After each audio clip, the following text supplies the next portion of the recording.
اور پھر ہمیں پاکستان تحریک انصاف نے جو انٹرا پارٹی الیکشن کے حوالے سے تازہ ترین فراڈ جو کوشش کی ہے اس کو ناکام بنانے کے لیے ہم حاضر ہوئے ہیں۔ ہماری خواہش تھی کہ اب انہوں نے کوئی سبق سیکھا ہوگا اور ماضی کی غلطیوں کو نہیں دہرائیں گے، اور جو پاکستان تحریک انصاف کے ورکرز ہیں ان کی جو ایک بنیادی آئینی ان کا حق ہے کہ وہ اپنی قیادت کا انتخاب کریں، اس حق سے دوبارہ محروم نہیں کریں گے۔ اور ایک پارٹی جو صبح شام دھاندلی کے حوالے سے واویلا کرتی ہے کہ ان کا مینڈیٹ چرایا گیا، شاید وہ سبق سیکھ کر وہ حق اپنے ورکروں کو دینے کے لیے بھی تیار ہو جائے۔ لیکن جیسے میں نے کہا کہ مجھے افسوس ہے کہ یہ جو تازہ ترین انٹرا پارٹی الیکشن کے نام پہ فراڈ ہوا ہے یہ ہرگز قابل قبول نہیں ہے، اور اس کو آج ہم نے اپنے انفرادی طور پہ ایز پی ٹی آئی ممبر ہم نے اس کو چیلنج کیا ہے، اور الیکشن کمیشن میں ایک تازہ کمپلینٹ ابھی داخل کی ہے جس کی کچھ تفصیلات میں آپ کے سامنے بھی رکھوں گا۔ سب سے پہلے مجھے کہا جاتا ہے کہ آپ پاکستان تحریک انصاف کے اب انٹرا پارٹی الیکشن میں کیوں شرکت نہیں کر رہے، آپ نے اپنے پینل کا کیوں نہیں اعلان کیا؟ تو میں اپنی ذاتی طور پہ اپنی ذات کے حوالے سے یہ کہنا چاہتا ہوں کہ میں نے 2 فروری کو ایک پریس کانفرنس کی تھی، جس پریس کانفرنس میں میں نے ایک مصالحت کا راستہ اختیار اپنایا تھا، اور میں نے یہ کہا تھا کہ یہ تمام معاملات جو ہیں ان کو افہام و تفہیم سے طے کیا جا سکتا ہے۔ اور ہم نے یہ ڈیمانڈ بھی کی تھی کہ پی ٹی آئی کے جو فاؤنڈنگ چیئرمین ہیں وہ ایک وکیل نامزد کریں، ہم ایک وکیل نامزد کرتے ہیں جو کہ ایک آگے کا راستہ طے کرنے کے لیے جو معاملات ہیں اس کے حوالے سے ایک ٹرمز آف ریفرنس بنائیں، اور پھر دونوں طرف سے، کیونکہ ہم نے بھی 25 جنوری کو ایک کانفرنس کی تھی جس میں پی ٹی آئی کے فاؤنڈنگ ممبرز بھی تھے، میرے علاوہ اور بھی فاؤنڈنگ ممبرز تھے۔ سعید اللہ خان نیازی پی ٹی آئی کے فاؤنڈنگ پنجاب کے پریزیڈنٹ بھی تھے جو کہ فاؤنڈنگ چیئرمین کے فرسٹ کزن بھی ہیں، اس کے علاوہ سابق سینئر عہدیدار بھی تھے، ڈسٹرکٹ پریزیڈنٹ بھی تھے سابقہ۔ تو ہم سب نے ایک قرارداد بھی پاس کی تھی کہ اب یہ جو کالعدم قیادت ہے اس کے تحت جو مزید یہ انٹرا پارٹی الیکشنز کریں گے یہ ہرگز قابل قبول نہیں ہوگا، کیونکہ یہ بارہا یہ فراڈ کر چکے ہیں۔ تو میں نے 2 فروری کو یہ ایک پیشکش کی تھی، اور مجھے دکھ سے کہنا پڑتا ہے کہ لوگ کہتے ہیں کہ جی آپ اس الیکشن میں کیوں نہیں حصہ لے رہے، تو میں ان کی توجہ دلانا چاہتا ہوں کہ مجھے دانستہ طور پہ اس انٹرا پارٹی الیکشن کے عمل سے دور رکھا گیا، اور اس کی دستاویزی ثبوت یہ ہے کہ 2 فروری کو پاکستان تحریک انصاف نے ایک پریس ریلیز جاری کی میرے نام سے، جس میں انہوں نے یہ دعویٰ کیا کہ اکبر ایس بابر جو ہے اس کو پارٹی سے نکال دیا گیا ہے 26 ستمبر 2011 میں، اور یہ کہ دھمکیاں بھی دی اور غلیظ الزامات بھی لگائے۔ وہ پریس ریلیز پاکستان تحریک انصاف کی وہ ثبوت ہے کہ وہ مجھے اس انٹرا پارٹی الیکشن سے دور رکھنا چاہتے تھے۔ نہ صرف ثبوت ہے بلکہ سپریم کورٹ کا جو فیصلہ آ چکا ہے یہ اس کے کنٹمپٹ میں بھی ہے، کیونکہ جب سپریم کورٹ نے تاریخی فیصلہ دیا انٹرا پارٹی الیکشن کا،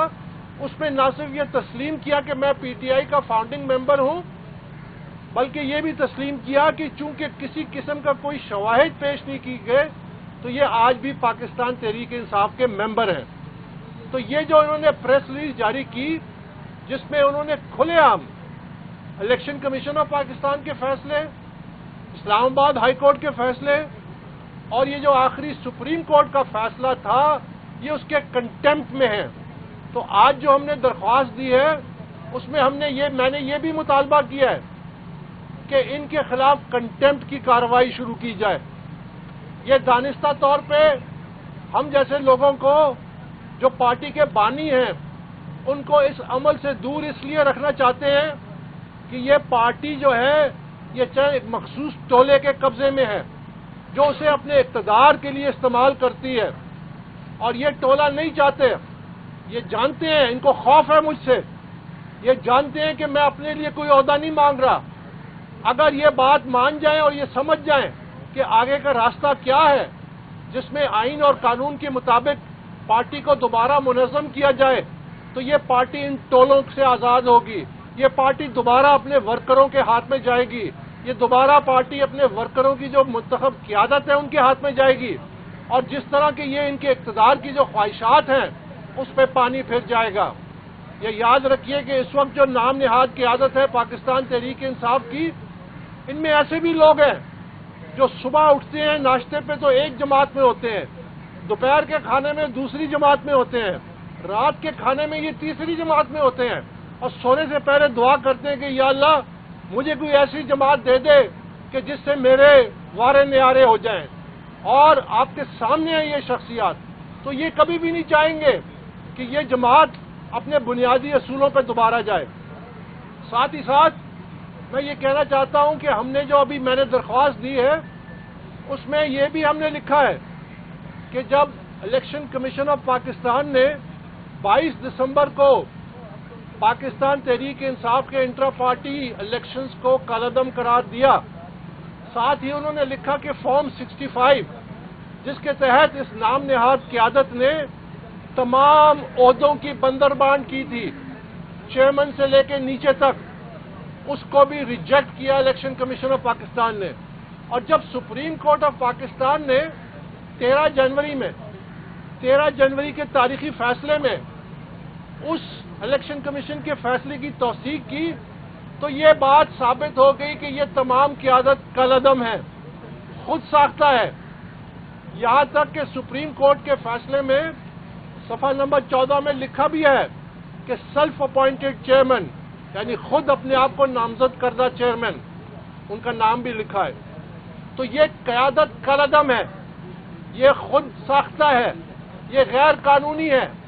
ان کا کوئی حق نہیں پہنچتا کہ پاکستان تحریک انصاف کے مستقبل کے بارے میں ایسے فیصلے کرے کہ وہ پارٹی میں ایک اور نام نہاد انٹرا پارٹی الیکشنز کا ڈرامہ کرے۔ نہ صرف یہ بلکہ یہ کالعدم قیادت کا قانونی اختیار ہی نہیں ہے کہ وہ کسی اور جماعت بشمول سنی اتحاد کونسل سے کسی قسم کا معاہدہ کرے۔ یہ معاہدہ بھی غیر قانونی ہے، یہ معاہدہ بھی کالعدم ہونے جائے گا انشاءاللہ، کیونکہ یہ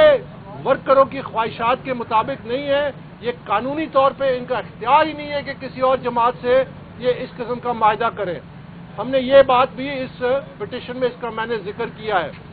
ساتھ ہی ساتھ سپریم کورٹ آف پاکستان کا جو فیصلہ تھا 13 جنوری کو، اس کے بعد پاکستان تحریک انصاف نے اس فیصلے کو جو کہ انٹرا پارٹی الیکشنز کے حوالے سے تھا اس کو سپریم کورٹ میں چیلنج کیا ہوا ہے، ہمیں اس کے نوٹسز بھی موصول ہو چکے ہیں۔ تو یہ معاملہ انٹرا پارٹی کا سب جوڈس ہے اور ہائیسٹ عدالت میں سب جوڈس ہے۔ جو معاملہ قانونی طور پہ سب جوڈس ہوتا ہے اس پہ یک طرفہ کارروائی کوئی فریق کر ہی نہیں سکتا۔ تو پاکستان تحریک انصاف کی نام نہاد جو قیادت ہے، خود ساختہ جو قیادت ہے، انہوں نے یہ جو انٹرا پارٹی الیکشنز کرانے کا ایک اور ڈھونگ رچایا ہے۔ یہ معاملہ چونکہ سب جوڈس ہے تو یہ مزید اس کی غیر قانونی حقیقت اور غیر قانونی اس کی جو حقیقت سامنے آتی ہے، ہم نے اس کا بھی ذکر کیا ہے اپنی پٹیشن میں۔ ساتھ ہی ساتھ جیسا کہ میں نے کہا کہ یہ قیادت جو ہے یہ چاہتی ہے کہ اسی ٹولے کے قبضے میں رہے۔ اب پاکستان تحریک انصاف کا یہ چوتھا انٹرا پارٹی الیکشن کرانے کا دعویٰ ہے۔ یہ کیا وجہ ہے کہ وہی قیادت بار بار دوبارہ نمودار ہو جاتی ہے اور بلا مقابلہ منتخب ہو جاتی ہے، اور سوائے بلوچستان کے تمام جو قیادت ہے وہ بلا مقابلہ، اور وہی قیادت جو پچھلی دفعہ بھی جس کو سامنے لایا گیا تھا اس سے پچھلی دفعہ بھی سامنے لایا گیا تھا۔ یہ الیکشن کے نام پہ ایک اور ڈھونگ ہے۔ آپ اس سے اندازہ لگائیے کہ ایک جماعت جو انٹرا پارٹی الیکشنز میں دعویٰ کرتی ہے اور سپریم کورٹ میں انہوں نے لکھ کے دیا کہ ہمارے تقریباً 8.5 لاکھ ممبران ہیں، 8.5 لاکھ ممبران میں سے کل 940 ممبران نے ووٹ دیا، یعنی 0.11% پارٹی کے ممبران نے الیکشن میں حصہ دیا۔ تو یہ تو میں سمجھتا ہوں کہ حسنی مبارک اور عیدی امین جیسے جو ڈیسپوٹس تھے اس قسم کا ناٹک شاید وہ بھی کبھی نہ رچاتے. وہ بھی کم از کم انہوں نے اس دفعہ یہ کوشش کی کہ اس میں جمہوریت کا ٹچ دیں، جیسے کہ یہ اور معاملات میں ٹچ دیتے ہیں، کہ ڈیموکریسی کا ٹچ دینے کے لیے 940 ممبران 8.5 لاکھ میں سے ان کو موقع دیا کہ وہ ووٹ ڈال سکے. تو آپ اندازہ لگائیے کہ کتنا بڑا یہ دھوکہ ہوا ہے، اور اس دھوکے کو ہم کسی صورت قبول نہیں کریں گے. لیکن اس دفعہ ہم نے مطالبہ کیا ہے کہ الیکشن کمیشن آف پاکستان جو لوگ جو پی ٹی آئی کے ممبران تھے اور جنہوں نے سائنڈ ایفیڈیوٹس الیکشن کمیشن میں جمع کرائے ہیں کہ وہ سنی اتحاد کونسل میں شمولیت اختیار کر چکے ہیں،